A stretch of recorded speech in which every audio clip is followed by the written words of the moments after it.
Hello students, तो as usual हम यही करेंगे कि पीवाईक्यू डिस्कशन करेंगे और उससे के साथ थ्योरी डिस्कस करेंगे और ये देखेंगे उसमें और क्या क्वेश्चंस पॉसिबल हैं और उस क्वेश्चन से हमें क्या क्या आइडिया लगता है। प्लस यहाँ एक और चीज है, जेई और जेई मेंस और नीट में कुछ सिलेबस कॉमन है, जैसे पी ब्लॉक हो गया, डी एंड एफ ब्लॉक हो गया एंड देन ये।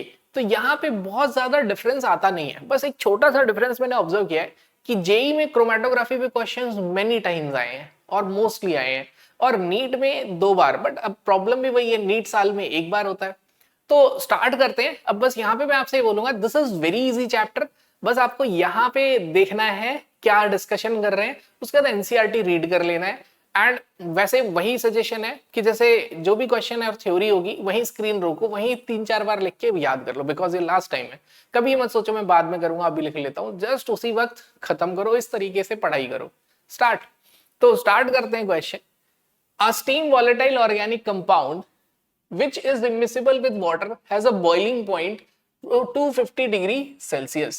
During steam distillation, a mixture of this organic compound and water will boil at। अब देखिए इस क्वेश्चन में बोला है कि इमिसिबल है। अब जब भी दो इमिसिबल कंपोनेंट को मिक्स करते हैं तो एक वाटर है और दूसरा वाटर इमिसिबल कंपोनेंट है। जब एक मिसिबल और एक वाटर इमिसिबल कंपोनेंट मिक्स होता है तो आपका टोटल प्रेशर उसके सम के इक्वल होता है, पार्शियल प्रेशर के भी नहीं, उनके वेपर प्रेशर के सम। अब what is the boiling point? Boiling point होता है when vapour pressure becomes equal to atmospheric pressure. अब क्या हुआ कि डेफिनेटली वो जो एटमॉस्फेरिक प्रेशर है वो तो 1 एटमॉस्फेयर रहने वाला है। व्हाट डज इट शोज कि वेपर प्रेशर ऑफ वाटर और वो जो इमिसिबल ऑर्गेनिक कंपाउंड है उसके सम के इक्वल है। व्हाट डज इट मीन कि दोनों का वेपर प्रेशर कम हो गया, दोनों का वेपर प्रेशर कम हो गया तो दोनों का बॉइलिंग पॉइंट भी कम हो गया। तो you can say this liquid boils close to but below 100 degree Celsius, क्योंकि वाटर मेंशन है, वाटर मेंशन है तो 100 डिग्री सेल्सियस पे वाटर बॉइल करता है। ठीक है, तो अब दोनों का सम 1 एटमॉस्फेयर के इक्वल है, मींस दोनों का वेपर प्रेशर डिक्रीज हो गया है क्योंकि सम है। तो what does it mean? It means कि क्या हुआ, बॉइलिंग पॉइंट विल डिक्रीज। और देखा जाए तो ये हम सॉल्यूशन में भी पढ़ चुके हैं। सॉल्यूशन में क्या होता है कि अगर आपने कुछ मिक्स किया है तो ओवरऑल सम के इक्वल हो जाता है। नाउ अब यहाँ पे मैं एक और बात कहता हूँ, ये तो हो गया क्वेश्चन। देखा जाए तो क्वेश्चन हमने लगभग 1 मिनट में कर दिया, 30 सेकंड में।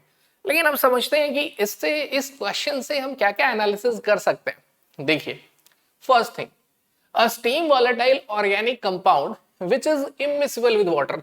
तो फर्स्ट ऑफ ऑल आप ये समझिए कि इमिसिबल है, फर्स्ट प्रिंसिपल। मतलब आपको ये समझना है स्टीम डिस्टिलेशन का प्रिंसिपल क्या है कि जो ऑर्गेनिक कंपाउंड है वो इमिसिबल होता है वाटर के साथ, प्लस वो स्टीम वॉलेटाइल होता है, राइट। तो ये दोनों पॉइंट आपको याद होने चाहिए। स्टीम वॉलेटाइल का मतलब क्या है? स्टीम में उसके वेपर्स बन जाएंगे, और volatile which can easily change into vapour phase. First point हमें ये समझ आया। दूसरा, जब भी एक वाटर है दूसरा इमिसिबल है, उसका वेपर प्रेशर टोटल के इक्वल होता है। अब total is always equal to 760 mm of mercury and 760 torr. तो definitely vapour pressure of water और इमिसिबल लिक्विड या organic compound is going to decrease. Second point, लेकिन इसमें एक और important point we can interpret, क्या कि हम ये इंटरप्रेट कर सकते close to but below 100 degree Celsius. मतलब वो जो इमिसिबल ऑर्गेनिक कंपाउंड है, वाटर का प्रेशर डिक्रीज तो कर रहा है लेकिन इतना डिक्रीज नहीं कर रहा कि बॉइलिंग पॉइंट 100 से सीधे 80 पे आ जाए या 70 पे आ जाए, अभी भी क्लोज टू 100 है। तो इस क्वेश्चन से हमने एक इंपॉर्टेंट पॉइंट इंटरप्रेट किया। क्या इंटरप्रेट किया? कि vapour pressure decreases but slightly. हो सकता है कभी ऑप्शन बन के आ जाए कि जब भी एक इमिसिबल ऑर्गेनिक कंपाउंड कर रहे हैं तो वेपर प्रेशर क्या रहा है, स्लाइटली डिक्रीज। देखा जाए इट इज अ ट्वीक या simple a small modification of close to 100 degree Celsius. ये छोटा सा मॉडिफिकेशन है इस ऑप्शन का, करेक्ट। तो देखिए आपको स्टीम डिस्टिलेशन पता चला, फिर आपको ये भी पता चला स्टीम डिस्टिलेशन का प्रिंसिपल क्या है, फिर ये भी पता चला कि स्टीम डिस्टिलेशन में वेपर प्रेशर डिक्रीज हो जाता है एंड बॉइलिंग पॉइंट भी डिक्रीज, बट बहुत ज्यादा डिक्रीज नहीं होता। तो ये सब हमारे टेक अवे पॉइंट्स है इस क्वेश्चन के। Now let's move on to the next. On heating, some solid substance changes from solid to vapor state without passing through liquid state. This technique is used for purification of solid substance such as, इस principle किसके लिए use होता है? Sublimation. See, PYQ करते ही अब NCERT पढ़ने की जरूरत नहीं, वैसे पढ़ोगे तो यही लाइन मिलेगी। इवन एनसीईआरटी में ये लाइन एग्जैक्ट गिवन है, अगर मैं बोलूं ये एग्जैक्ट मेंशन है एनसीईआरटी की लाइंस। जब आप स्टीम डिस्टिलेशन पढ़ेंगे तो वहां पे क्लियरली लिखा है कि जब वो मिक्स होता है vapour pressure decrease and boiling point also decrease but close to 100 degree Celsius. तो एग्जैक्ट वो लाइन उठा के यहाँ पे पेस्ट की है। नाउ अब यहाँ पे देखो सब्लिमेशन पढ़ा, सब्लिमेशन का प्रिंसिपल ऊपर लिखा हुआ है। What is the principle of sublimation? When two mixtures जो दो मिक्सचर होता है उनमें से किसी एक मिक्सचर में ये क्वालिटी हो कि सॉलिड से डायरेक्टली किस में चेंज होगा, वेपर में, without passing through liquid state. तो जनरली कैम्फर, नैफ्थलीन, जनरली कभी कभी नैफ्थलीन किसी और के साथ होगा बट पॉसिबल नहीं होगा, बट जनरली नैफ्थलीन, कैम्फर ऐसे सब्लिमेटिंग सब्सटेंस दिखें तो प्यूरिफिकेशन टेक्निक क्या होगी? सब्लिमेशन। ओके, नाउ अगला क्वेश्चन देखते हैं। So let's discuss this question. ये क्वेश्चन करते हैं। तो देखिए, for the estimation of nitrogen 1.4 gram of organic compound was digested by Zeldal method and evolved ammonia was absorbed in 60 ml of 1/10 molar sulfuric acid। ठीक है, unreacted acid, ध्यान दो वो बोल रहे हैं जो अनरिएक्टेड एसिड है उसे 20 ml of 1/10 NaOH molar NaOH चाहिए कंप्लीट न्यूट्रलाइजेशन के लिए and percentage of nitrogen in compound is C। अब यहाँ पे क्या है, कुछ बच्चे जेल्डाल मेथड देखते ही घबरा जाते हैं, ये होगा नहीं। तो देखिए वही बात है, ये सोचना ही नहीं है कि होगा नहीं, ये सोचना है होगा। ये सोचना होगा इम्प्रैक्टिकल है, तो ये सोचना है नहीं होगा ये भी इम्प्रैक्टिकल है। दूसरी बात, आप क्वेश्चन पढ़ो, आपको जेल्डाल मेथड क्वेश्चन ही समझा रहा है व्हाट इज जेल्डाल मेथड। जिन बच्चों को कॉन्फिडेंस होगा ये क्वेश्चन कर लेंगे, हो सकता है उन्हें फॉर्मूला याद हो, बट मैं चाहता हूं कि आप समझें कि परसेंटेज ऑफ नाइट्रोजन, यहां पर अगर मुझे परसेंटेज ऑफ नाइट्रोजन निकालना है विच इज, जो जनरली क्या होगा, this is you can say 1.4 by weight of organic compound into 2 times of molarity V minus V1 by 2। कुछ बच्चे तो इस वाले फॉर्मूले से कर देंगे, कुछ बच्चे इससे करेंगे। Percentage of nitrogen is 14 into normality into volume by weight of organic compound. ठीक है, तो अलग अलग फॉर्मूले प्रेजेंट है, हो भी जाते हैं, बट वाई मैं आपको क्यों चाह रहा हूं कि समझो इसका, बिकॉज जब मैं इसे एक्सप्लेन करूंगा ना कि ये कैसे आया, आप अपने आप समझ जाओगे why I am explaining this, मैं ये क्यों एक्सप्लेन कर रहा हूं, राइट? ठीक है, तो ये एनसीईआरटी में ऐसा क्वेश्चन सेम मेंशन है, ये भी बता देता हूं मैं, ये एनसीईआरटी का क्वेश्चन है। और अब इस क्वेश्चन में देखा जाए तो इस क्वेश्चन से ही, मतलब अलग से एनसीईआरटी से जेल्डाल मेथड पढ़ने की जरूरत नहीं है, आप यहीं से बता देंगे कि होता क्या हो रहा है। ध्यान से सुनो, तो जेल्डाल मेथड में एक ऑर्गेनिक कंपाउंड है और उसको जब जेल्डाल मेथड से ट्रीट करते हैं, डाइजेस्ट करते हैं, तो वो बनाता है ammonia. This is the important point. और ये जो अमोनिया है, ये अमोनिया रिएक्ट करता है सल्फ्यूरिक एसिड से। ठीक है, और क्या बनाएगा ये, ध्यान से रिएक्शन देखना, अमोनियम सल्फेट बनाएगा। अगर ये अमोनियम सल्फेट बना रहा है तो it require 2 mole of ammonia. This is important point. ठीक है, अब क्वेश्चन में क्या मेंशन है, जो अमोनिया था वो सल्फ्यूरिक एसिड से रिएक्ट किया, acid react with base, ammonia is a base and sulphuric acid is a acid. जब वो उसे रिएक्ट कर रहा है तो कुछ एसिड बच जा रहा है, क्योंकि मुझे नहीं पता था अमोनिया कितना प्रोड्यूस हो रहा है। तो जो बच जा रहा है एसिड, उसको न्यूट्रलाइज कर रहे हैं 20 ml of 1/10 molar NaOH, right? मतलब अब जो H2SO4 बच गया, रिमेनिंग H2SO4, वो न्यूट्रलाइज किससे हो रहा है, NaOH से। ध्यान से सुनना, NaOH से। और उसने क्या बनाया, Na2SO4। तो यहां से भी समझ आया 1 mole of sulphuric acid require 2 mole of NaOH। That is very important point. अब देखो, 2 तरीके हैं इसे समझने के।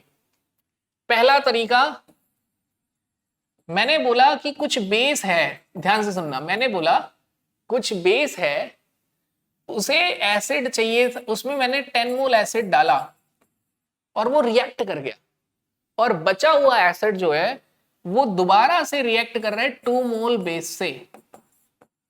तो बताओ कितना एसिड इनिशियल बेस से रिएक्ट कर रहा है, तो आप बोलोगे सर इट इज 8, क्योंकि 10 में से 2 तो इधर यूज हो गया था, 2 इससे रिएक्ट कर रहा है। बिल्कुल सही, 8 mole of acid react with base, right. अगर 8 मोल ऑफ एसिड है तो कहीं ना कहीं बेस के मोल्स भी अगर कोफिशिएंट 1 है तो 8 ही होंगे। तो क्या मैं ऐसा कह सकता हूं कि बेस के मोल्स और एसिड के मोल्स बराबर है ओवरऑल, ऐसे भी कह सकता हूं? यस।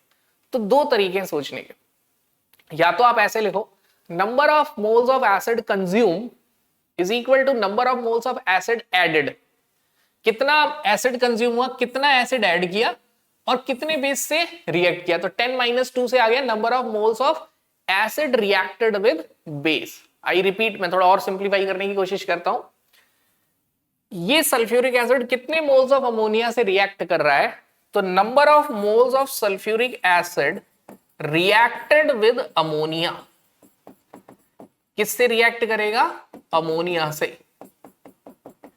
वो कैसे पता चल रहा है?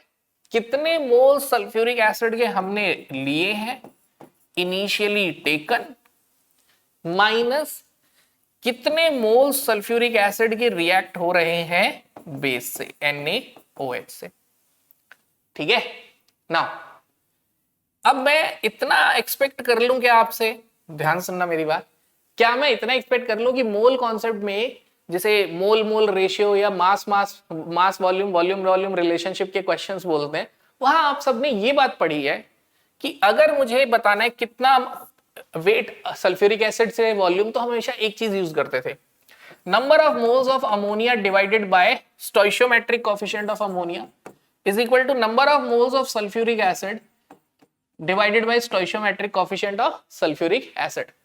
यानी कि अमोनिया को सल्फ्यूरिक एसिड के डबल मोल्स चाहिए, या सल्फ्यूरिक एसिड जो है अमोनिया के मोल्स का हाफ होगा। ये मोल कॉन्सेप्ट है। तो यूजिंग दिस अब बताइए नंबर ऑफ मोल्स का फॉर्मूला क्या होता है, यही लिख देता हूं आगे। नंबर ऑफ मोल्स का फॉर्मूला होता है मोलैरिटी इनटू वॉल्यूम इन लीटर्स। ठीक है, दिस इज सल्फ्यूरिक एसिड। फिर बाद में भी मोलैरिटी इनटू वॉल्यूम इन लीटर्स। ध्यान से सुनना मेरी बात, बिल्कुल इसे अगर भूल गए तो ये मिस्टेक हो जाएगी। ये भी सल्फ्यूरिक एसिड की बात हो रही है, ये इनिशियल की बात हो रही है, और ये वो सल्फ्यूरिक एसिड है जो NaOH से रिएक्ट कर रहा है। ठीक है, अब देखो, अब बताओ मोलैरिटी सल्फ्यूरिक एसिड की कितनी है। तो सल्फ्यूरिक एसिड की मोलैरिटी है 1/10 और वॉल्यूम कितना है, वॉल्यूम है 60।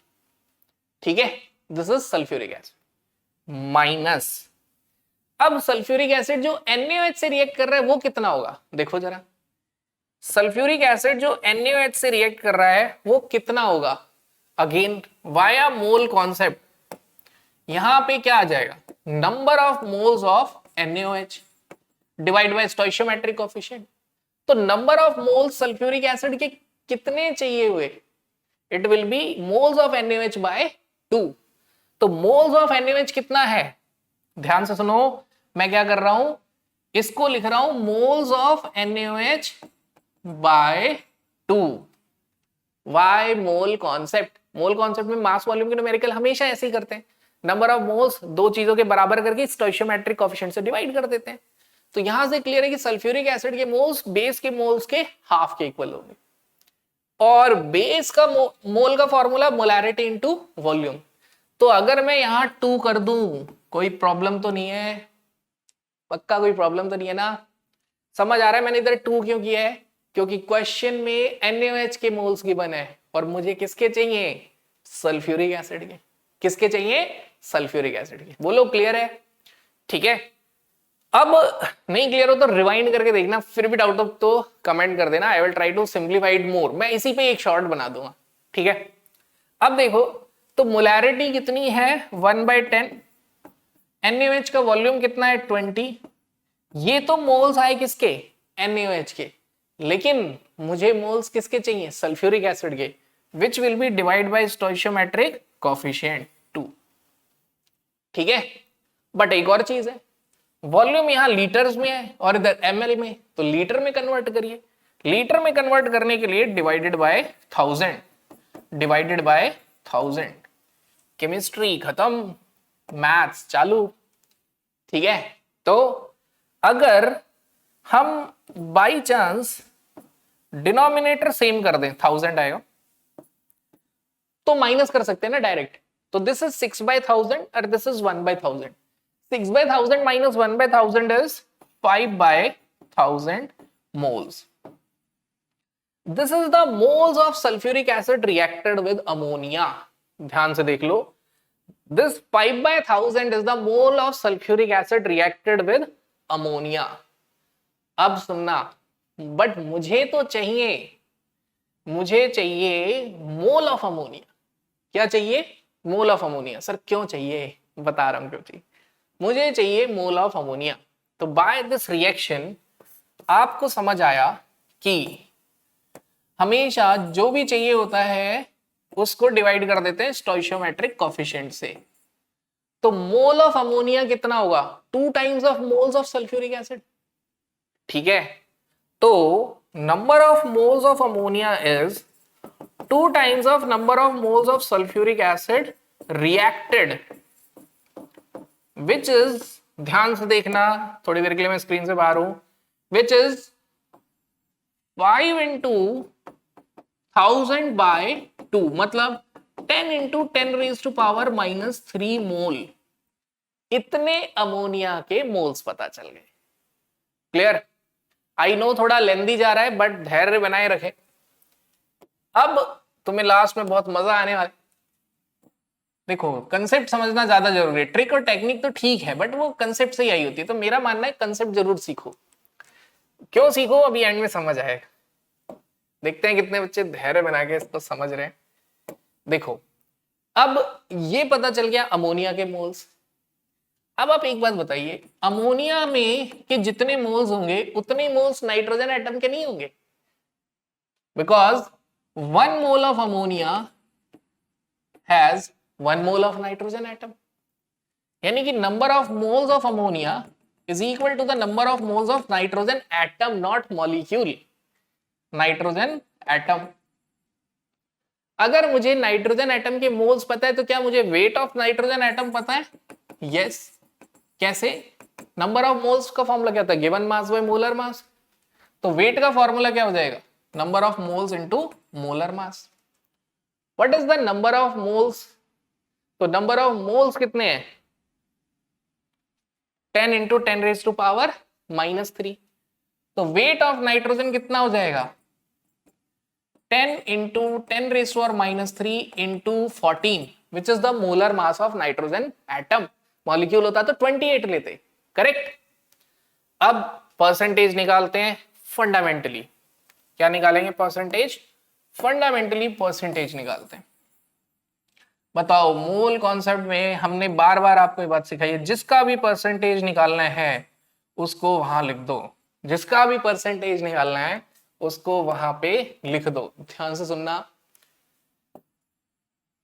जैसे आप देखो, आप परसेंटेज कार्बन की निकालते हो कैल्शियम कार्बोनेट में, तो कार्बन का वेट ऊपर, टोटल वेट नीचे। परसेंटेज मैग्नीशियम की निकालते हो मैग्नीशियम सल्फेट है, तो मैग्नीशियम का वेट ऊपर, टोटल वेट नीचे।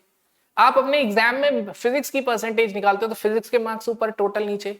ये 3 एग्जाम्पल मैंने क्यों दिए? ताकि आपको ये बात समझ आए। जिस भी चीज की परसेंटेज निकालते हैं, which is nitrogen in this case, तो वेट ऑफ नाइट्रोजन ऊपर और वेट ऑफ ऑर्गेनिक कंपाउंड यानी टोटल वेट नीचे, multiply by 100। What is weight of nitrogen? 14 into 10 into 10 raise to power -3। What is weight of organic compound? 1.4 into 1000। ठीक है, solve करते हैं। तो ये डेसिमल जाएगा ऊपर, एक और आ जाएगा। 14 से 14 गया, 10 is और -3 सही है क्या? What is your answer? Answer is 10%। क्या आया आंसर? 10%। ठीक है, अब देखो, बड़े ध्यान से देखना। ये m into V molarity same दे रखी है क्वेश्चन में। ठीक है, मोलैरिटी क्वेश्चन में क्या दे रखी है? सेम। अब क्वेश्चन में मोलैरिटी सेम है। अब ये थोड़ी देर के लिए देख लेना, ये पता नहीं क्यों स्क्रीन ही गायब हो जा रही है।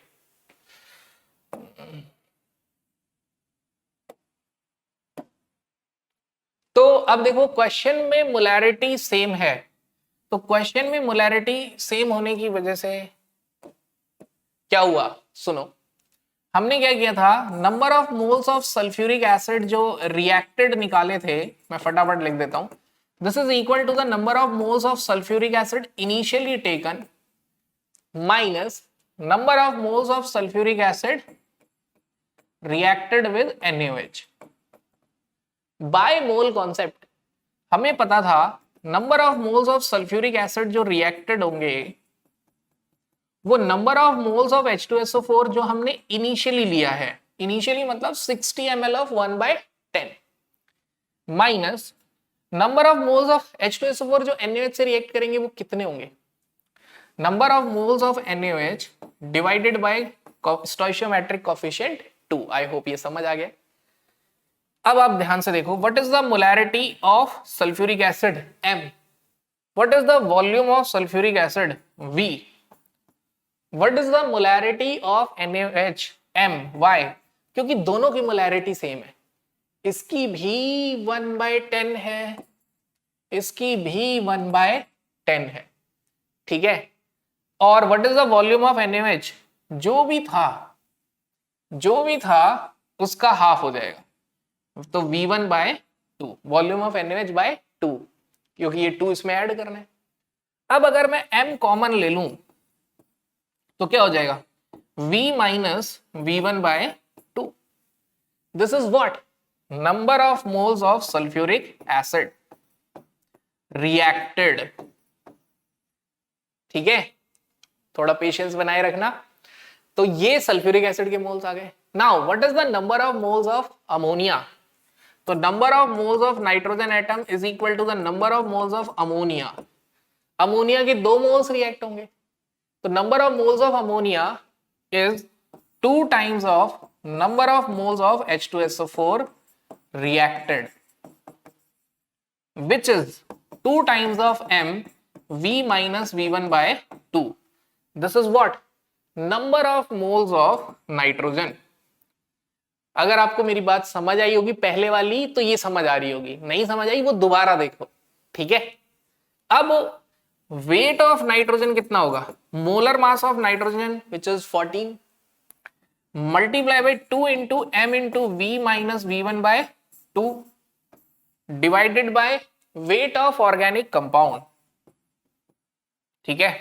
अब सुनो, मल्टीप्लाई बाय 100।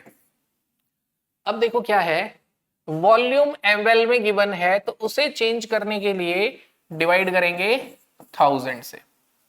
जैसे ही 1000 से डिवाइड करेंगे ये 100 और ये 100 क्या हो जाएगा, कैंसिल, और ये 14 हो जाएगा 1.4। तो 1.4 into 2m V minus V या volume of base by 2 divided by weight of organic compound से आ जाएगा परसेंटेज ऑफ नाइट्रोजन।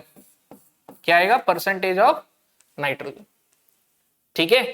तो देख लो ये फॉर्मूला कैसे आया। अब समझ, अब आपको शायद कुछ बच्चों को समझ आ रहा होगा मैंने ये क्यों एक्सप्लेन किया, इतना लंबा क्यों समझा रहा हूं मैं, जब फॉर्मूले से ही हो रहा है, क्यों, वाई। अगर मोलैरिटी सेम नहीं आई तो इस फॉर्मूले से क्वेश्चन गलत हो जाएगा, ठीक है। इसलिए समझना जरूरी है, कंसेप्ट इसलिए समझो। वो ट्रिक्स 99% या 90% काम करते हैं जो चल ही रहे हैं, बट कभी कभी एक आधा क्वेश्चन जो टाई ब्रेकर होता है वो कंसेप्चुअल होता है। तो यहां से समझ आए कैसे आए, राइट। चलो अब समझाता हूं कि दूसरा फॉर्मूला कैसे आया, ठीक है। अब मैं समझाता हूं दूसरा फॉर्मूला कैसे आया। ऐसा करता हूं, सारी इंक इरेज कर देता हूं।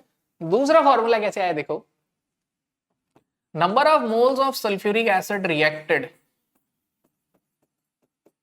is equal to number of moles of sulfuric acid taken initially minus number of sulfuric acid react with NaOH, ठीक है। ध्यान सुनना। अब इसे लिखते हैं इन टर्म्स ऑफ इक्विवेलेंट। किसकी टर्म में, इक्विवेलेंट की टर्म। तो equivalent of sulphuric acid reacted is equal to equivalent of sulfuric acid initial taken minus equivalent of sulfuric acid reacted with NaOH। अब ये थोड़ा आसान हो गया, इक्विवेलेंट ऑफ NaOH और इक्विवेलेंट ऑफ सल्फ्यूरिक एसिड बराबर होने वाले हैं, तो कोई प्रॉब्लम ही नहीं है। Now what is the equivalent of sulphuric acid? Molarity into volume, यानी molarity into n factor into में volume minus equivalent of NaOH क्या होगा? Molarity into volume into n factor. ये आ गया equivalent, right. What is the equivalent of sulphuric acid? Normality into volume, correct. तो अगर इसे उसमें चेंज करना है, अगर मान लेते हैं सभी को, तो वॉल्यूम अगर ml में है, ml यहां भी ml मान लेते हो, तो मिली इक्विवेलेंट हो जाएगा ml ml ml, यहां से n भी आ गया, तो this is the equivalent of sulphuric acid. यही इक्विवेलेंट किसका होगा? अमोनिया का। अब इक्विवेलेंट ऑफ अमोनिया और सल्फ्यूरिक एसिड बराबर हुए, तो वो वहां से अगर परसेंटेज ऑफ नाइट्रोजन निकालना है तो क्या होगा? 14 multiply by equivalent which is normality into volume, correct, divided by weight of organic compound into 100। ये वॉल्यूम लीटर में कन्वर्ट करने के लिए किससे डिवाइड करेंगे? 1000। क्या हुआ? 2 से 2 कैंसिल हुआ, 1.4 into n into V by weight of organic compound. इस तरीके से फॉर्मूले ड्राइव किए और याद करवा दिए गए, बट ये तभी चल जाएंगे जब मोलैरिटी सेम होगी। तो अभी के लिए तो इसका आंसर 10% है और उस फॉर्मूले से आप डायरेक्टली कर सकते हो, बट ट्राई टू अंडरस्टैंड बेटा। अगर आप कोशिश कर सकते हो कि समझ लो, तो मैं बोलूंगा समझ लो, ठीक है। और समझना टफ नहीं है, ब्रेन को बस वायर्ड करना है उस तरीके से। जैसे पहली बार इतना बड़ा सुना समझ नहीं आया, वॉच अगेन, ठीक है। फिर एक बार अपने आप लिख के देखो, फिर वॉच अगेन। मैं कह रहा हूँ 2 to 3 टाइम्स में आप, पहली बार में कुछ समझ नहीं आता, दूसरी बार में थोड़ा समझ, तीसरी बार में मोर देन 50% समझ आता है। In case your brain is not wired, यानी मोल कॉन्सेप्ट गायब है, तब। Okay, now let's move on to this question. अब ज़ेल्डाल मेथड के लिए थ्योरी पढ़ने की जरूरत नहीं है, सिर्फ ये क्वेश्चन कर लो, थ्योरी पता चल गई। ज़ेल्डाल मेथड में नाइट्रोजन का एस्टिमेशन कौन से? तो Kjeldahl method test is not given by nitro compound. Learn करने की जरूरत है नहीं, सामने ऑप्शन, ये क्वेश्चन कर लिया, याद हो गया। Is not given bye compounds, nitrogen compounds in the ring. अगर रिंग में नाइट्रोजन है तो भी ज़ेल्डाल टेस्ट नहीं होगा। डाइएजोनियम या एजो कंपाउंड्स भी नहीं देते, हाँ ये देंगे। तो याद हो गया। तो आपको बस क्या याद रखना है? Nitro, azo and nitrogen in ring do not give. तो ऐसे क्वेश्चंस को क्या स्क्रीनशॉट लेके रख लो कि लास्ट में एक बार देख लेना है, या वही एक स्टूडेंट का तरीका मुझे सही लगा, टाइम स्टैम्प डाल दो रिविजिट। तो ये टाइम स्टैम्प डाल दो कि यहां पे एक बार देख लूंगा, मेरा ज़ेल्डाल खत्म। तो नॉट गिव, ये क्या होगा? ये नहीं देते, ज़ेल्डाल से हम एस्टिमेशन नहीं कर सकते, करेक्ट। अब अगला क्वेश्चन हो जाएगा। मुझे लगता है अगले क्वेश्चन का आंसर तो आप कमेंट कर दो कि कौन सा हम यूज नहीं कर सकते इस कंपाउंड में। नाइट्रोजन फ्री है नाइट्रो, ये जो है इससे हम ज़ेल्डाल मेथड का एस्टिमेशन नहीं कर सकते। तो ज़ेल्डाल पे इतना ही था। Next, a flask contain a mixture of isohexane and 3-methylpentane. One of the liquid boils at 63 degrees Celsius and other boils at 60 degrees Celsius. What is the best way to separate two liquids? समझिए, अगर कभी भी दो liquids हैं, boiling point greater than 20 degree Celsius है, अगर boiling point greater than 20 degree Celsius है तो मेथड यूज होता है सिंपल डिस्टिलेशन, ठीक है।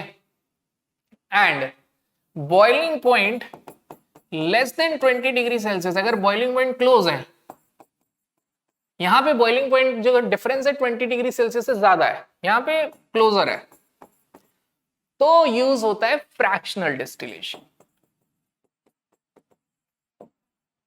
क्या यूज होता है? Fractional distillation, correct. अब आप देखो, लिक्विड सॉल्यूशन चैप्टर में हमने पढ़ा था, एक लिक्विड है जिसका बॉइलिंग पॉइंट है 100 डिग्री सेल्सियस, या चलो मैं यहीं बता देता हूं, we have two liquid X and Y, ठीक है। एक्स का बॉइलिंग पॉइंट है 80 डिग्री कर देता हूं और इसका कर देता हूं 60। अब देखो मैं टेम्परेचर बढ़ा रहा हूं, ध्यान से सुनना मेरी बात। मैं टेम्परेचर पहले बढ़ा रहा हूं। स्टेप 1, टेम्परेचर मैंने रखा 60 डिग्री सेल्सियस। बताओ आउट ऑफ एक्स और वाई कौन बॉइल होगा? वाई। फिर मैं बोल रहा हूं स्टेप 2, मैंने टेम्परेचर रखा 70 डिग्री सेल्सियस। बताओ आउट ऑफ एक्स और वाई कौन बॉइल होगा? वाई। वही वेपर फेज में होगा। अब स्टेप 3, टेम्परेचर रखा है 80 डिग्री सेल्सियस। बताओ कौन बॉइल होगा out of X Y? X और वाई अब दोनों बॉइल हो गए, एक्स और वाई दोनों बॉइल हो गए। अब इसको रिवर्स ऑर्डर में समझिए, बहुत ध्यान से समझना। रिवर्स ऑर्डर में मैं टेम्परेचर 80 से 70 पे लाया, पहले कौन डिस्टिल करेगा? तो जैसे ही 70 आ गए तो बॉइल ही नहीं हो सकता, तो डिस्टिल हो जाएगा, यानी कंडेंस हो जाएगा। तो यू कैन से कौन डिस्टिल करेगा? एक्स। टेम्परेचर 60 डिग्री कौन डिस्टिल करेगा? एक्स।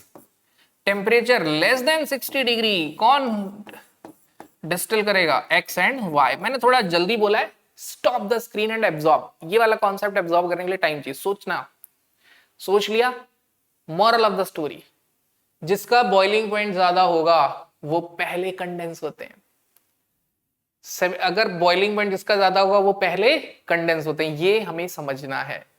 तो यहां पर आउट ऑफ 63 एंड 60 जब आप इसके वेपर्स बनेंगे, तो जब फ्रैक्शनल कॉलम में धीरे धीरे वेपर्स ऊपर आते हैं तो टेम्परेचर कम होता चला जाता है। तो जब वेपर्स बनेंगे तो जैसे ही टेम्परेचर 62 डिग्री होगा तुरंत वेपर्स कंडेंस होने लगेंगे। किसके? हायर बॉइलिंग लिक्विड के। ये एनसीईआरटी की लाइन है फ्रैक्शनल डिस्टिलेशन में। जब वो कंडेंस होंगे तो फ्रैक्शनेटिंग कॉलम में सबसे पहले कौन इकट्ठा होगा? आइसोहेक्सेन। तो which one is distilled out first? Method fractional distillation and isohexane will distilled out first. This is conceptual question. Please do not learn. ये conceptual question है, learn मत करना, समझना. Understand this part. Okay. Now let's move on to the next part. अच्छा यहाँ पे देखो एक और चीज समझ आ गई हमें, एक सेकेंड। यहाँ पे एक और बात समझ आ गई, क्या? कि फ्रैक्शनल डिस्टिलेशन यूज करते हैं जब boiling point less than 20 degree Celsius. क्या पता ये ऑप्शन आ जाए कभी, या वेरी क्लोज हो, ठीक है, तब हम फ्रैक्शनल डिस्टिलेशन का यूज करते हैं। Now in Lassaigne extract of an organic compound both nitrogen and sulphur are present.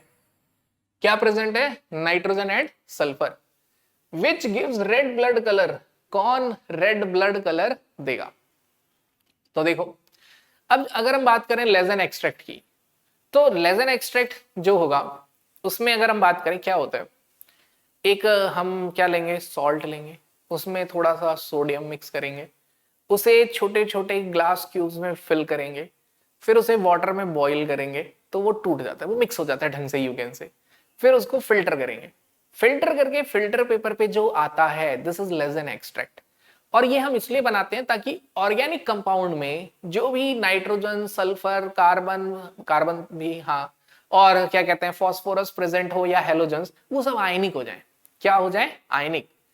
तो ऑर्गेनिक कंपाउंड को आयनिक पार्ट में चेंज करने के लिए where Z can be anything, this Z can be chloride, this Z can be bromide, this Z can be iodide, it can be sulfide, it can be और what, और क्या हो सकता है? क्लोराइड, ब्रोमाइड, आयोडाइड, सल्फाइड, और you can से halogens के लिए, हाँ, एंड साइनाइड, CN भी हो जाता है, एंड तो समटाइम्स CN, एंड अगर सल्फर होगा और कार्बन, नाइट्रोजन सल्फर दोनों होगा तो SCN।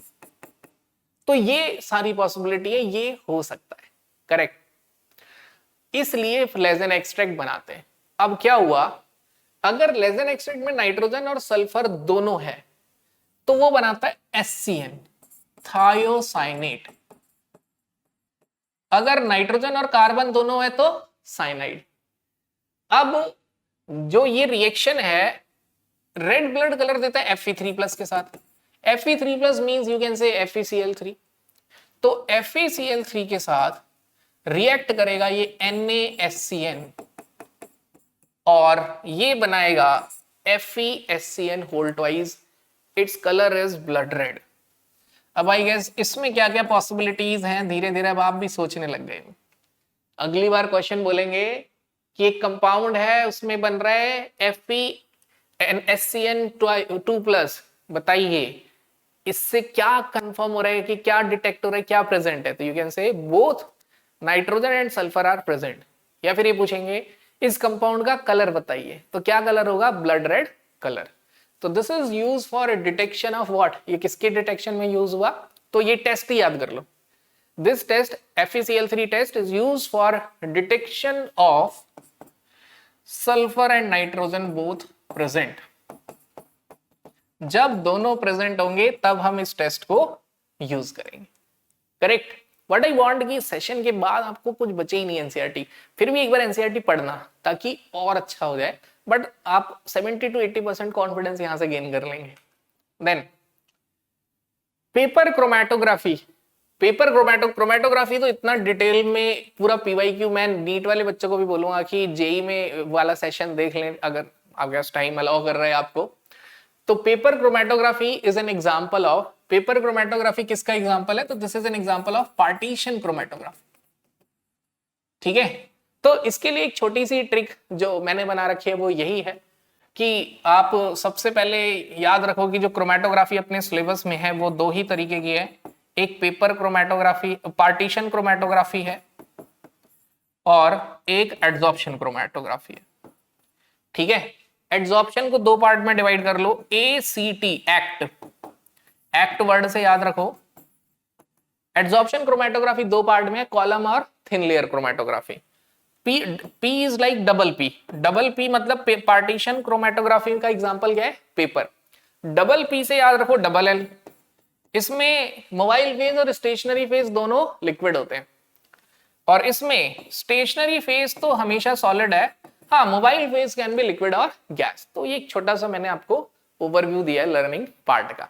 For detail understanding you can watch my chromatography practical chemistry video.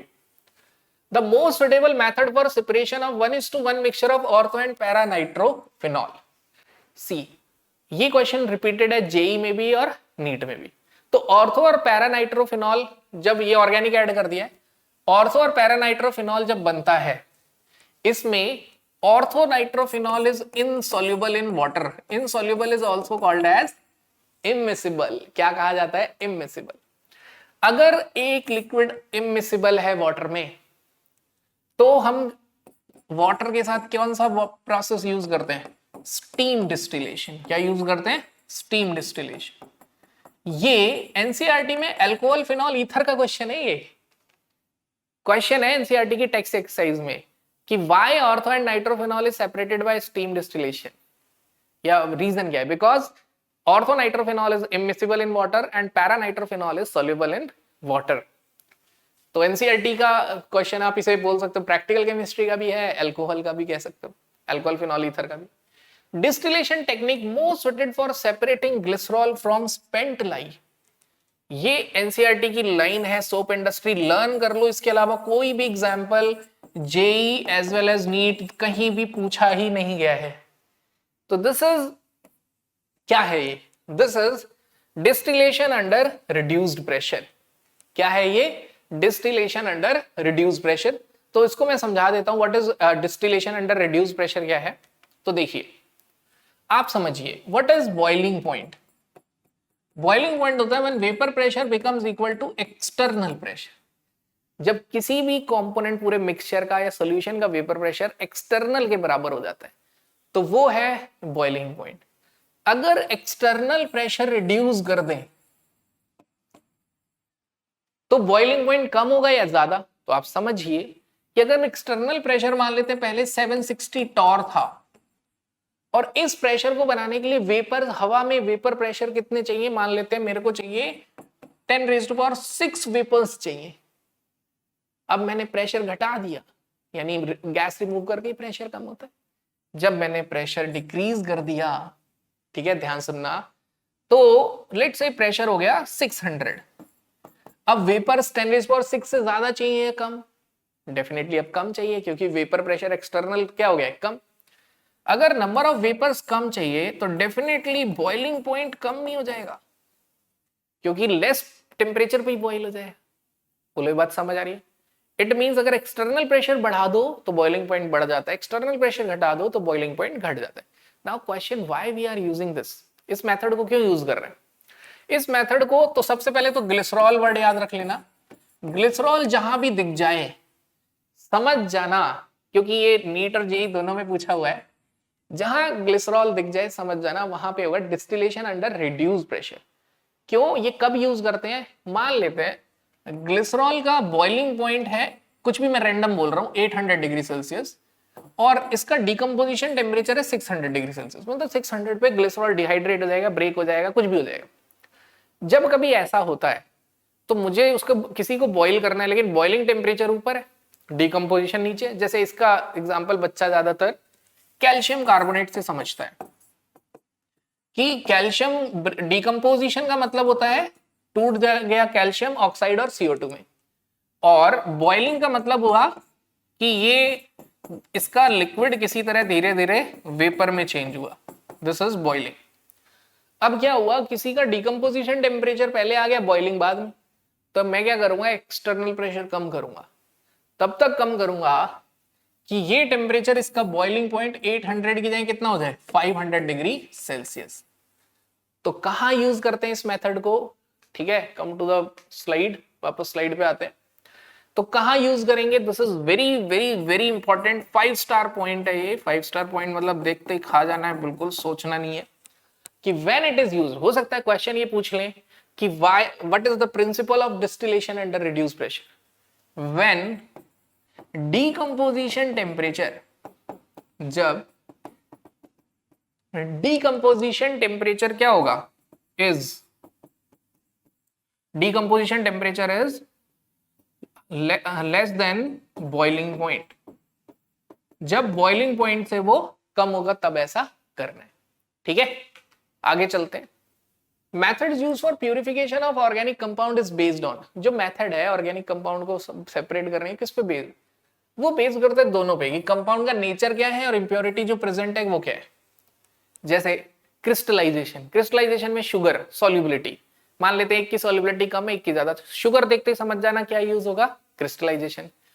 Benzoic acid देखते ही समझ जाओ क्या यूज होगा, क्रिस्टलाइजेशन। जो वाटर में एक कम सॉल्युबल है एक ज्यादा सॉल्युबल है।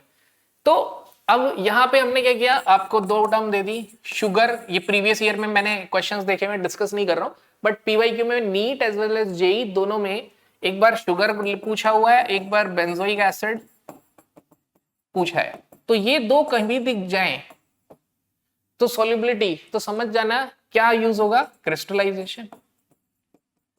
अब अगर बॉइलिंग पॉइंट में फर्क है तो बॉइलिंग पॉइंट कितने तरीके का है, बॉइलिंग पॉइंट अगर डिफर कर रहा है तो उसको आप सेपरेट कर सकते हो किससे, डिस्टिलेशन से। लेकिन डिस्टिलेशन भी 3 तरह के होंगे, simple distillation, fractional distillation, distillation under reduce pressure. Distillation under reduce pressure discuss कर लिया, सिंपल डिस्टिलेशन भी डिस्कस कर लिया कि जब बॉइलिंग पॉइंट डिफरेंस क्या हो, ग्रेटर देन 20 डिग्री सेल्सियस, ये लेस देन 20। तो इंप्योरिटी पे भी डिपेंड कर रहा है as well as nature of compound पे भी डिपेंड कर रहा है। सिंपल डिस्टिलेशन, क्रिस्टलाइजेशन एंड आगे चलते हैं। Lassaigne's test is used for detection of, तो लेजेंड टेस्ट से सब डिस्कस हो जाता है, सब नाइट्रोजन, सल्फर, फास्फोरस, हैलोजन सब हो जाता है। ठीक है, नेक्स्ट, तो ये भी लर्न करना है सीधे। विच अमंग द फॉलोइंग, अब सर मैंने आपको जैसे डिटेक्शन ऑफ अभी वो तो बता दिया है, मैं फटाफट रिपीट कर देता हूं। जैसे लेजेंड एक्सट्रैक्ट बनता है NaZ, अगर उसमें प्रेजेंट होता है क्या, दोनों, जैसे अभी हमने डिस्कस किया था सल्फर और नाइट्रोजन, तब तो वो FeCl3 टेस्ट से हो जाता है। अब लेट से अगर हेलोजन है NaX तो उसे AgBr टेस्ट से हो जाता है, AgBr कह रहा हूं, AgNO3। सिल्वर नाइट्रेट टेस्ट से, मैं चाहता हूं कि बुक ओपन ना करनी पड़े, यहीं देख लो, इजी हो जाएगा। तो सिल्वर नाइट्रेट टेस्ट से अगर AgCl हुआ तो उसका कलर होता है white, AgBr is pale yellow and AgI is yellow. इस पीपीटी से पता चल जाता है कि क्या प्रेजेंट है, हेलोजन। ओके, नाउ अब सल्फर भी है, फास्फोरस भी, सल्फर का हो गया, हाँ, अब अगर मान लो ओनली सल्फर प्रेजेंट है तो it will form an ionic compound of Na2S। अब इसको आप रिएक्ट करोगे किससे, तो लेड एसीटेट से रिएक्ट कर देते हैं, तो CH3COO होल ट्वाइस Pb, और ये बनाएगा लेड सल्फाइड का ब्लैक PPT। इससे कंफर्म हो जाता है कि ये सल्फाइड इज प्रेजेंट। और बाकी क्वेश्चंस आगे आएंगे इसलिए मैं डिस्कस नहीं करता हूं अभी। Which among the following purification method is based on principle of solubility? Solubility के प्रिंसिपल पे कौन सा बेस्ड है, तो डिस्टिलेशन तो है बॉइलिंग पॉइंट डिफरेंस पे, ये है सबलाइम होने के डिफरेंस पे। कॉलम क्रोमेटोग्राफी का प्रिंसिपल है adsorption. What is the principle of solubility in two different solvent, ये प्रिंसिपल याद कर लो, this is the principle of differential extraction. तो डिफरेंशियल एक्सट्रैक्शन समझा देता हूं आपको। देखो मेरे पास एक ऐसे फनल है और मेरे पास दो कंपोनेंट जो इमिसिबल है, मान लेते हैं मेरे पास ऑयल और वाटर है, ठीक है। अब मैं क्या कर रहा हूं, मैंने एक सॉल्वेंट लिया, थोड़ी देर के लिए मान लेते हैं वो सॉल्वेंट, देखो मैं समझाने के लिए एग्जांपल ले रहा हूं ताकि आपको समझ आए कि प्रोसेस क्या है। थोड़ी देर के लिए मान लेते हैं ऑयल वाटर का मिक्सचर है और मैं उसको क्या करूंगा, ऑयल और वाटर के कंपोनेंट में रख के शेक कर दूंगा। थोड़ी देर बाद क्या करूंगा, तो ऑयल और वाटर ऐसा करता हूं, सॉल्वेंट ऑयल वाटर ले लेता हूं और एक कंपोनेंट ले लेता हूं अल्कोहल और एक ले लेता हूं लेट्स से हेक्सेन। अब हेक्सेन अल्कोहल के मिक्सचर को मैंने इसमें डाला और शेक करके छोड़ दिया। विद टाइम क्या होगा, hexane like dissolve like concept के हिसाब से ऑयल में चला जाएगा और अल्कोहल किस में चला जाएगा, वाटर में। और तो जो हल्की लेयर होगी जिसकी डेंसिटी कम होगी, लोअर डेंसिटी वाले तो आ जाएंगे ऊपर और हाई डेंसिटी वाले क्या आ जाएंगे, डेंसिटी का सिंबल, हाई डेंसिटी वाले नीचे आ जाएंगे। मतलब अल्कोहल वाटर नीचे आ जाएगा और हेक्सेन और ऑयल ऊपर चला जाएगा। In this way this is differential extraction. I hope समझ आया होगा। क्या कर रहे हैं हम, डिफरेंट सॉल्युबिलिटी देख रहे हैं दो कंपोनेंट में, solubility in two different solvent. मेरे पास दो सॉल्वेंट है, एक ऑयल है एक वाटर है, और मेरे पास मिक्सचर है हेक्सेन और अल्कोहल का। मैंने फनल में, सेपरेटिंग फनल में डाला और शेक कर दिया। जब मैंने शेक करके छोड़ा, धीरे धीरे हेक्सेन बीइंग नॉन पोलर धीरे धीरे ऑयल में डिसॉल्व हो जाएगा, अल्कोहल बीइंग पोलर धीरे धीरे वाटर में डिसॉल्व हो जाएगा, और मेरे पे दो डिफरेंट लेयर से दोनों सेपरेट हो जाएंगे। फिर मैं उसे एक्सट्रैक्ट कर लूंगा। तो this is the method of differential extraction. और ये बहुत बार करते हैं धीरे धीरे एक्सट्रैक्ट करने के, कई बार बहुत टाइम करना पड़ता है, many times. Next, match the following. तो जैसे फर्स्ट क्लोरोफॉर्म एंड एनिलीन, जो क्लोरोफॉर्म और एनिलीन है वो किसमें यूज हो रहा है, ठीक है। तो अगर हम बात करें तो chloroform and aniline is distillation. Again distillation में डिफरेंट बॉइलिंग पॉइंट होता है, तो एनिलीन और क्लोरोफॉर्म का बॉइलिंग पॉइंट डिफरेंट है, ये एनसीईआरटी का एग्जांपल है। तो it is A. Then benzoic acid and naphthalene. Benzoic acid कभी भी दिख जाए, बेंजोइक एसिड क्रिस्टलाइजेशन, क्या होगा, crystallization. Then water and aniline. अब देखो वाटर एंड एनिलीन में aniline is insoluble in water. ये ऑर्गेनिक में पढ़ा है कि why aniline is insoluble in water, because it can not form hydrogen bond because of steric hindrance. तो C हो जाएगा steam distillation. Naphthalene and sodium chloride, यहां पे NaCl सॉलिड है, सॉलिड नमक सॉलिड है, और नैफ्थलीन भी क्या है, सॉलिड है बट सबलाइम है। तो इसको सेपरेट करेंगे सब्लिमेशन से, ठीक है। तो दो सॉलिड कंपोनेंट होंगे, उसमें एक सब्लिमेटिंग होगा तो सब्लिमेशन से करेंगे। एक सॉलिड एक लिक्विड कंपोनेंट है, चाहे उसमें एक सबलाइम हो रहा, फिर भी ज्यादातर उसके लिए मेथड यूज करते हैं क्रिस्टलाइजेशन, ठीक है। तो इस क्वेश्चन का टेक अवे पॉइंट क्या है, नेफ्थलीन को देख के कंफ्यूजन आया बी और सी ऑप्शन में कि कौन सबलाइम होगा। तो क्या टेक अवे पॉइंट है, अगर दो सॉलिड कंपोनेंट को सब्लिमेशन से सेपरेट करते हैं, एक सॉलिड एक लिक्विड कंपोनेंट को क्रिस्टलाइजेशन से सेपरेट करते हैं, अगर उसमें एक सबलाइम कंपोनेंट है। प्लस अगर पूछे कि can we do this by sublimation method, yes we can, कर सकते हैं। जैसे अगर हमसे पूछा जाए क्या जिसको हम फ्रैक्शनल डिस्टिलेशन से सेपरेट कर सकते हैं उसको सिंपल डिस्टिलेशन से भी कर सकते हैं, यस। लेकिन क्या जिसको सिंपल डिस्टिलेशन से कर सकते हैं उसको फ्रैक्शनल से कर सकते हैं? नो। ये एक थोड़ा सा ट्वीक करके क्वेश्चन पूछा जा सकता है आपसे, ठीक है? कमेंट करो क्यों, क्यों simple distil, why all fractional distillations can be separated by simple but all simple cannot be separated by fractional?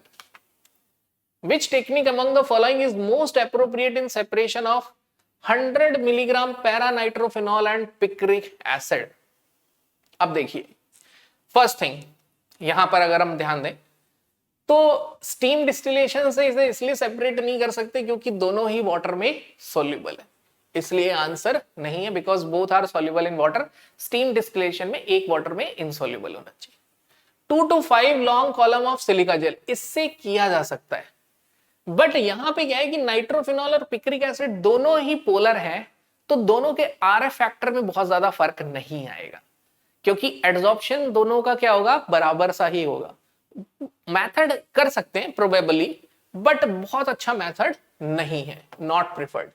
Why I am ignoring this time? Because question में लिखा रहता है मोस्ट एप्रोप्रिएट ऑप्शन टिक करो, तो यहां से बहुत separate नहीं कर पाए।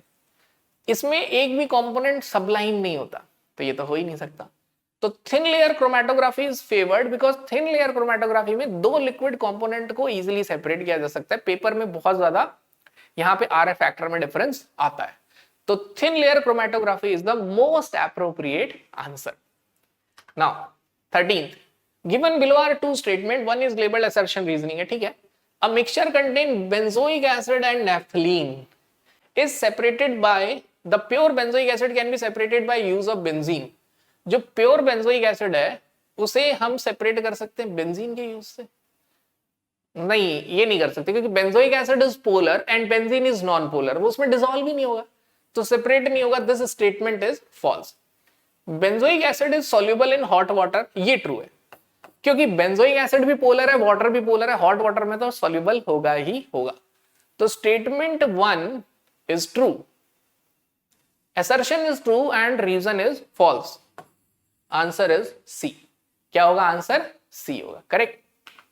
नेक्स्ट क्वेश्चन, फिनॉल को जब ट्रीट करते हैं डाइल्यूट नाइट्रिक एसिड से, ऑर्गेनिक कनेक्ट कर दिया, तो क्या कहते हैं, फिनॉल को जब ट्रीट करेंगे एक ऑर्थोनाइट्रोफिनॉल बनेगा और एक पैरानाइट्रोफिनॉल। बेस्ट मेथड क्या होगा? Steam distillation. Why? Because orthonitrophenol is insoluble या इमिसिबल इन वाटर, इसलिए ऐसा होगा। देन नेक्स्ट assertion है, simple distillation can be used to separate mixture of propanol and propanone। Ketone और अल्कोहल को क्या हम सिंपल डिस्टिलेशन से सेपरेट कर सकते हैं? यस, क्योंकि इनकी बॉइलिंग पॉइंट में मोर देन 20 डिग्री सेल्सियस का डिफरेंस है। अब आप पूछेंगे सर हमें एक बात कैसे पता चलेगी? अगर प्रोपेनॉल और ब्यूटेनॉल होता, सेम होमोलोगस सीरीज के जनरली होते हैं, तो बॉइलिंग पॉइंट क्लोज होता है, बट अगर एक में हाइड्रोजन बॉन्डिंग है जैसे अल्कोहल और एक कीटोन, तो यहाँ ज्यादा डिफरेंस होता है। Two liquids with a difference of more than 20 degree Celsius and then the boiling point is separated by, अब जैसे ये क्वेश्चन याद कर लो, इसका स्क्रीनशॉट लेके रख लो या टाइम स्टैम्प लिख लो कि ये assertion भी सही है, रीजन भी सही है, और रीजन इसका करेक्ट एक्सप्लेनेशन भी है, रीजन इसका करेक्ट एक्सप्लेनेशन भी है। तो ऐसे क्वेश्चंस को थोड़ा सा ना एज अ थ्योरी है ये कि this is the question, this is the answer. Then Which purification technique is used for high boiling organic liquid decomposes? ये देखो, this is the principle। ये क्वेश्चन प्रिंसिपल है और ये इसका आंसर है। रिड्यूस प्रेशर डिस्टिलेशन का प्रिंसिपल, अब कल को हो सकता है क्वेश्चन, ये ऊपर क्वेश्चन बन जाए, what is the principle of reduce pressure distillation? तो प्रिंसिपल क्या है? High organic boiling point decomposes near it's boiling point. कोई ऐसा ऑर्गेनिक कंपाउंड जो अपने बॉइलिंग पॉइंट पे डिकम्पोज हो जाए, जैसे glycerol. Next, a mixture of chloroform and aniline, this is NCERT example. A mixture of chloroform and aniline can be separated by simple distillation. देखो repeat हुआ ये क्वेश्चन, पहले भी आया अब आया, तो yes this statement is true, separate कर सकते हैं। When separating aniline from a mixture of aniline in water by steam distillation, aniline boils below its boiling point। Steam distillation में एनिलीन जो है वो अपने बॉइलिंग पॉइंट से बिलो होगा, बिल्कुल सही बात है। स्टीम डिस्टिलेशन में होता ही क्या है, बॉइलिंग पॉइंट थोड़ा सा कम हो जाता है। तो जो पहला क्वेश्चन किया था नीट 2024 का और ये जेईई मेंस 2021 का क्वेश्चन है, तो देखो ये रिपीट हुआ है कहां पे, ये रिपीट हुआ है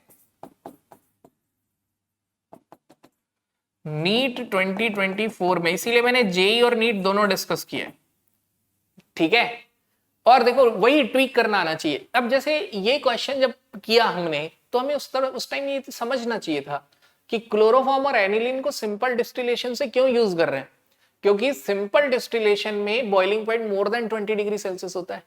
और जब हम सेपरेट कर रहे हैं एनिलीन को स्टीम, अच्छा हाँ, अब हम जब इसे सेपरेट कर रहे हैं स्टीम डिस्टिलेशन से, तो पहले ये सोचना है जिस चीज को सिंपल डिस्टिलेशन सेपरेट कर सकते हैं, क्या इसको उससे भी कर सकते हैं स्टीम से, ये सोचो।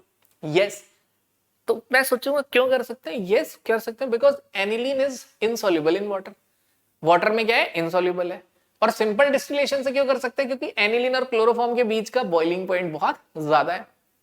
अब जब एक चीज इनसॉल्युबल होगी तो उसके हमने डिस्कस किया था, एक और क्वेश्चन आया था पहले कि जब दोनों इनसॉल्युबल कंपोनेंट बॉईल होते हैं तो वेपर प्रेशर कम हो जाता है, close to 100 degree Celsius but less than 100 degree Celsius. तो यानी कि बिलो इट्स बॉइलिंग पॉइंट वो क्या होता है, बॉइल करता है। तो statement 1 is true and statement 2 is true, this is the answer. तो 1 और 2 दोनों ट्रू है, करेक्ट एक्सप्लेनेशन नहीं है, क्योंकि सिंपल डिस्टिलेशन इसलिए यूज करेंगे because their boiling point are very far, but this reason is not mention. Clear, यहां पे बॉइलिंग पॉइंट कम क्यों हो गया, because vapour pressure decreases, this is the reason, correct. Now let's discuss another question, glycerol.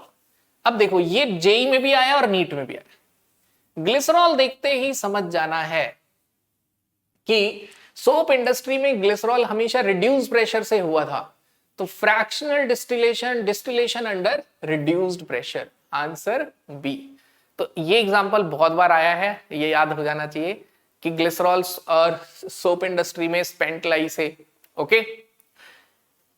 If dichloromethane and water, अगर dichloromethane और water को use करें डिफरेंशियल एक्सट्रैक्शन, मैंने आपको बता दिया डिफरेंशियल एक्सट्रैक्शन में क्या होता है, एक फनल होती है, उस फनल में दो सॉल्वेंट होते हैं, दोनों सॉल्वेंट में दो कंपोनेंट की सॉल्युबिलिटी अलग अलग होती है। तो हमने एग्जांपल ऑयल और वाटर का लिया था कि हेक्सेन डिसॉल्व हो रहा है ऑयल में, अल्कोहल डिसॉल्व हो रहा है वाटर में, और वो सेपरेट हो जाएंगे। फिर हमने ये भी बताया था जिसकी डेंसिटी होगी कम वो होगा ऊपर, जिसकी डेंसिटी होगी ज्यादा वो होगा नीचे। ये थोड़ा सा इन्होंने हेलो एल्केन से जोड़ दिया कि जो डेंसिटी होती है डाइक्लोरोमीथेन की वो वाटर से ज्यादा होती है, ये पता होनी चाहिए। इसकी शायद 1.3 होती है और वाटर की 1 होती है। तो डाइक्लोरोमीथेन नीचे मिलेगा, ठीक है, डाइक्लोरोमीथेन नीचे मिलेगा और वाटर ऊपर मिलेगा। तो क्वेश्चन में डिफरेंशियल एक्सट्रैक्शन में कौन सी स्टेटमेंट करेक्ट है, तो DCM and water would stay as upper and lower respectively. DCM ऊपर आएगा, नीचे आएगा, ठीक है। DCM and water will make no, DCM and water will stay as lower, DCM lower, DCM नीचे, ठीक है। तो this is your answer. Separating funnel में डीसीएम नीचे आएगा और वाटर कहां आएगा, ऊपर आएगा, राइट। नेक्स्ट क्वेश्चन, अब देखो फिर वही, मतलब आप देखो 18, 20, 21 नीट सब मिक्स है, इसीलिए मैं बोल रहा हूं पी ब्लॉक, डी ब्लॉक। वैसे मैंने कोऑर्डिनेशन में भी ऑब्जर्व किया है and here in purification of organic compound interchange होते हैं क्वेश्चन, क्योंकि यहां बहुत ज्यादा आता नहीं है। अब जैसे कलर्ड इंप्योरिटी, कलर्ड इंप्योरिटी देखते ही समझ आ गया आंसर इज क्रोमेटोग्राफी, नहीं दिया, अच्छा तो आंसर इज चारकोल। इसका एग्जांपल सुनो, जो मैं एग्जांपल से याद करवा देता हूं। जो चीनी बनती है ना रॉ शुगर, वो येलो कलर की होती है, लेकिन बाद में उसको चारकोल के ऊपर से पास करते हैं तो वो येलो कलर शुगर का एब्जॉर्ब कर लेता है। तो मार्केट में चीनी एकदम चमचमाती आती है, व्हाइट, राइट। तो वो जो व्हाइट शुगर होती है इसीलिए पॉलिश्ड बोलते हैं उसको। तो जो रॉ शुगर, जब शुगर बनती है तो वो येलो होती है, तो चारकोल उसके कलर को क्या कर लेता है, एब्जॉर्ब कर लेता है, और वो शुगर क्या हो जाती है, व्हाइट हो जाती है। तो charcoal treatment is the answer of A का आंसर है। मिक्सचर ऑफ ऑर्थोनाइट्रोफिनॉल, अब तो याद हो गया होगा, ऑर्थोनाइट्रोफिनॉल पैरानाइट्रोफिनॉल को किसमें यूज करते हैं, it is used in steam distillation, this is B. Crude naphtha, ये क्रूड नैफ्था जो है ये वैसा है जैसे आप फ्रैक्शनल डिस्टिलेशन से पेट्रोल, डीजल, हाइड्रोकार्बन को सेपरेट करते हो ना, ऐसी जो क्रूड नैफ्था होता है, क्रूड मिक्सचर्स होता है, उसे हम फ्रैक्शनल डिस्टिलेशन से सेपरेट करते हैं। ग्लिसरॉल एंड शुगर, अब एक ही ऑप्शन बचा हुआ है, mixture of glycerol and sugar, distillation under reduce pressure. तो मैंने बोला था ग्लिसरॉल देखते याद कर लो, डिस्टिलेशन अंडर रिड्यूस प्रेशर, पहले भी एग्जांपल है। तो ग्लिसरॉल, एक एक एग्जांपल याद रखो, ग्लिसरॉल देखते ही समझ जाना है distillation under reduce pressure. Soap industry spent lye, distillation under reduce pressure. अच्छा, वो एक बार उधर से पूछा, एक बार इधर से। फिर उसके बाद फ्रैक्शनल डिस्टिलेशन, क्लोरोफॉर्म और एनिलीन समझ लेना है। तो ये दो क्वेश्चंस 3-4 बार देखोगे, आपके दिमाग में एक माइंड मैप क्रिएट हो जाएगा। ठीक है, तो वो 1-1 एग्जांपल्स। शुगर, सिर्फ शुगर कहीं हो तो क्रिस्टलाइजेशन हो जाता है। आया हुआ है क्वेश्चन, मैंने लिया नहीं है शायद, देखो नहीं लिया। ठीक है, now let's discuss Carius method. This is again very easy method. ठीक है, ये मोल कॉन्सेप्ट से कनेक्ट होता है। जैसे एक ऑर्गेनिक कंपाउंड है और वो ऑर्गेनिक कंपाउंड, उसके अंदर हेलोजन है, और जब हम उसे सिल्वर नाइट्रेट से ट्रीट करते हैं तो वो देता है AgBr। नाउ अब आपको बस इस क्वेश्चन में कंसेप्ट क्या इन्वॉल्व है, जितना AgBr में सिल्वर होगा उतना ही ऑर्गेनिक कंपाउंड में होगा। यस और नो, ये बात समझनी कि जितना ऑर्गेनिक कंपाउंड में होगा सिल्वर उतना ही AgBr में होगा, बस ये कॉन्सेप्ट समझना है। ठीक है, एग्जांपल के तौर पे जैसे ऑर्गेनिक कंपाउंड है C6H6, इसको कंबशन किया CO2 + H2O। अब बताइए, क्या कार्बन इस CO2 के अलावा कहीं जा सकता है? नहीं। तो जितना कार्बन इसमें प्रेजेंट होगा, क्या उतना ही इधर नहीं होगा? यस और नो? यस। तो अगर मैं CO2 में कार्बन निकाल लूं तो मुझे ऑर्गेनिक कंपाउंड में कार्बन पता चला या नहीं चला? पता चल गया।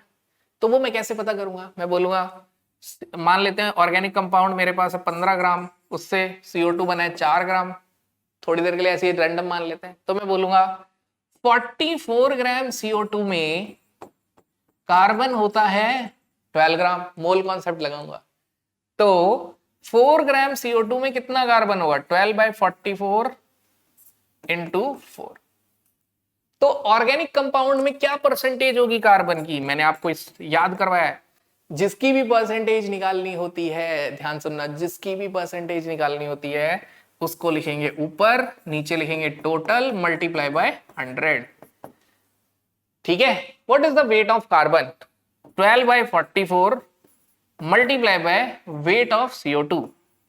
जनरलाइज कर देते हैं, जो भी CO2 का वेट होगा वो यही आएगा एवरी टाइम, हर बार होगा। अब नीचे क्या आएगा? Wait of organic compound multiply by 100। तो देखो, ये मैंने आपको कार्बन की परसेंटेज ड्राइव करके बताई है। अब आप देखिए, क्या सेम वे आप हाइड्रोजन, सभी चीज की परसेंटेज पता लगा पाते हैं?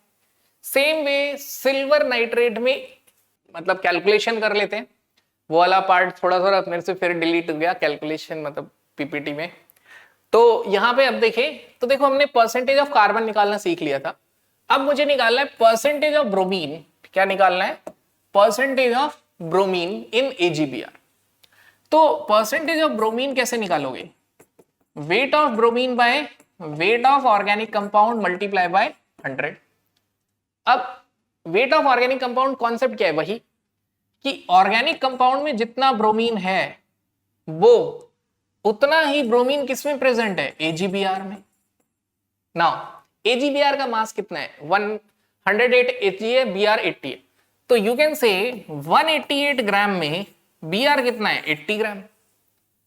तो 141 मिलीग्राम में कितना होगा? 141 मिलीग्राम में ब्रोमीन का वेट आ गया। तो ब्रोमीन का परसेंटेज ऑर्गेनिक कंपाउंड में क्या होगा? आप ऑर्गेनिक कंपाउंड के वेट से डिवाइड करो। देखो, मैं यूनिट सेम है इसलिए ज्यादा बॉदर नहीं कर रहा हूं। मैग्नीशियम मिलीग्राम मिलीग्राम कैंसिल हो जाएगा। Multiply by 100। 48, 60, 36 ऑप्शन देख के लग रहा है वी कैन डू अप्रोक्सीमेशन, हम अप्रोक्सीमेशन कर सकते हैं। तो कर लेते हैं अप्रोक्सीमेशन फिर। तो मैं क्या कर लूंगा, इसको 0 गया, एक 0 यहां गया, 25 4 100। ठीक है, और ये हो गया 8 4 32। इसको मैं मान लूंगा 140 और इसको मैं मान लूंगा 190। कैंसल। अब मुझे लगा कि मेरे को इसे 140 और 90 के 15 और 20 मान लेना चाहिए। चलो करके देखते हैं, अगर कोई ज्यादा फर्क नहीं पड़ता तो 15 और 20, 5 दिया 15, 4 4 8 8 3 जा 24। यस, कोई ज्यादा इंपैक्ट नहीं आया बल्कि एग्जैक्ट आंसर आ गया। ठीक है, कभी कभी लक फेवर भी कर जाता है अप्रोक्सीमेशन से। तो आंसर इज 24। ठीक है, तो ये अगर मैं बोलूं कैरियस मेथड का कैलकुलेशन या परसेंटेज ऑफ कार्बन हाइड्रोजन का कैलकुलेशन मोल कॉन्सेप्ट का पार्ट है। यहां हम फॉर्मूला याद करवा देते हैं, but I want you to understand concepts. Tricks is okay, but formula जरूर समझना। एंड जरूर मैं बोलूंगा जेल्डाल को, एटलीस्ट जेई वाले स्टूडेंट्स को तो बोलूंगा कि जेल्डाल में फॉर्मूला कैसे आया ढंग से समझ लो, क्योंकि जेई में कंसेप्चुअल पूछ लेते हैं। नीट में हो सकता है डायरेक्ट फॉर्मूले पे आ जाए, अभी तक चेंज तो नहीं आया, बट जेई में आप देखो हर कंसेप्ट में जो हमने डिस्कशन किया है, थर्मो में भी, कोऑर्डिनेशन में भी, तो या पी ब्लॉक में भी वो चेंज करते हैं। ठीक है, तो आप जेल्डाल का डेरिवेशन उस फॉर्मूले का ढंग से समझ लें। आगे चलते हैं next. In qualitative test for identification of presence of phosphorus. अब देखो लेजन टेस्ट से हम क्या फाइंड कर रहे हैं, फास्फोरस। क्योंकि अब इसमें होता क्या है, लेजन एक्सट्रैक्ट में जब फास्फोरस होता है ना, पहले उस फास्फोरस को लेजन एक्सट्रैक्ट में ऑक्सीडाइज किया जाता है। क्या किया जाता है उसको पहले, ऑक्सीडाइज। तो जब हम उसको ऑक्सीडाइज करेंगे तो अच्छा लिखा भी हुआ है, ठीक है, इसे एक ऑक्सीडाइजिंग एजेंट से हमने क्या किया, हीट किया और उसे ऑक्सीडाइज किया। तो जब ये ऑक्सीडाइज करते हैं तो ऑक्सीडाइज करके फॉस्फेट बना लेता है, H3PO4 एसिड, और इसको फिर ट्रीट करते हैं नाइट्रिक एसिड से। किससे ट्रीट करते हैं, नाइट्रिक एसिड। ये फॉस्फोरिक एसिड Na3PO4 बना लेता है। This Na3PO4 is treated with nitric acid plus ammonium molybdate, NH4 whole twice MoO4, और ये बनाता है क्या, अब ये रिएक्ट करके बनाएगा अमोनियम फॉस्फेट 12 मॉलिब्डेट, ये येलो कलर का। क्या होगा ये, yellow colour, right. Now next, ठीक है। सो स्टूडेंट्स, अगर आपने बहुत ही मतलब देखिए, जब भी आप वीडियो देखो ना, ऐसे मत देखो कि बस मैं देख रहा हूं। पर्पस क्या है देखने का, कि आप देखते हो कि यस अब ना सिलेबस हो जाना चाहिए और मैं समझ।